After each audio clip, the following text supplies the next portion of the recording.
നമസ്കാരം. മലയാളി വാർത്തയിലേക്ക് സ്വാഗതം. ദേശീയ പണിമുടക്കിൽ കേരളത്തിലെ എല്ലാ തൊഴിൽ മേഖലയും നിശ്ചലമാകുമെന്ന് സമരസമിതി നേതാക്കൾ.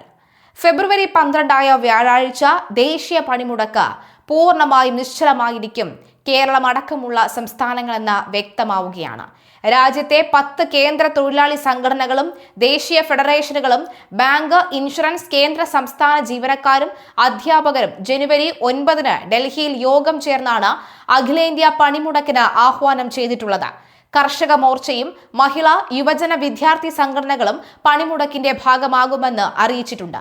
കേരളത്തിൽ വിവിധ തൊഴിൽ മേഖലകളായ പരമ്പരാഗത കശുവണ്ടി, കയർ, കൈത്തറി, മത്സ്യബന്ധനവും വിപണനവും, സംസ്ഥാനത്തെ വാണിജ്യ വ്യാപാര സ്ഥാപനങ്ങൾ, കടകമ്പോളങ്ങളിൽ പണിയെടുക്കുന്നവർ, തുറമുഖം, പൊതുമേഖലാ സ്ഥാപനങ്ങൾ, സ്വകാര്യ വ്യവസായങ്ങൾ, കാറ്ററിംഗ് തൊഴിലാളികൾ, നിർമ്മാണ തൊഴിലാളികൾ, സ്കീം വർക്കർമാർ, ലോട്ടറി, തൊഴിലുറപ്പ്, ടെലികോം, വൈദ്യുതി, മോട്ടോർ വാഹനങ്ങൾ, ഓൺലൈൻ വ്യാപാരം, IT മേഖല തുടങ്ങി എല്ലാ രംഗങ്ങളിലെയും തൊഴിലാളികൾ 24 മണിക്കൂർ നടക്കുന്ന പണിമുടക്കിൽ പങ്കെടുക്കും.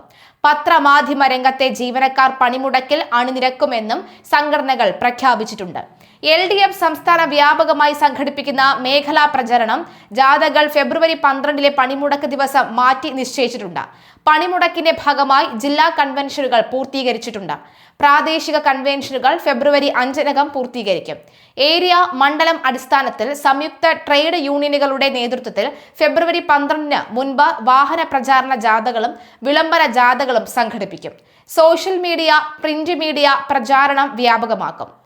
മാത്രവുമല്ല, ഫെബ്രുവരി 12 പണിമുടക്കിന് ശേഷം തൊഴിലാളികൾ എല്ലാ ജില്ലകളിലും ഏരിയ കേന്ദ്രങ്ങളിൽ തെരുവിലിറങ്ങി പ്രതിഷേധിക്കും. നിലവിലുള്ള തൊഴിൽ നിയമങ്ങൾ അട്ടിമറിച്ച് പുതിയ തൊഴിൽ നിയമങ്ങൾ കൊണ്ടുവന്നതോടുകൂടി തൊഴിലാളികൾക്ക് നിരവധി അവകാശങ്ങൾ നഷ്ടപ്പെടുന്നതാണ് എന്ന് സമരക്കാർ പറയുന്നു. അന്താരാഷ്ട്ര തൊഴിലാളി സംഘടന തന്നെ അംഗീകരിക്കുന്നതാണ് സംഘടിക്കാനും കൂട്ടായി വിലപേശാനുമുള്ള തൊഴിലാളികളുടെ അവകാശം. പുതിയ തൊഴിൽ നിയമം വരുന്നതോടുകൂടി സമരം ചെയ്യാനുള്ള അവകാശം തന്നെ നിഷേധിക്കപ്പെടുകയാണ് എന്ന് CITU പറയുന്നു.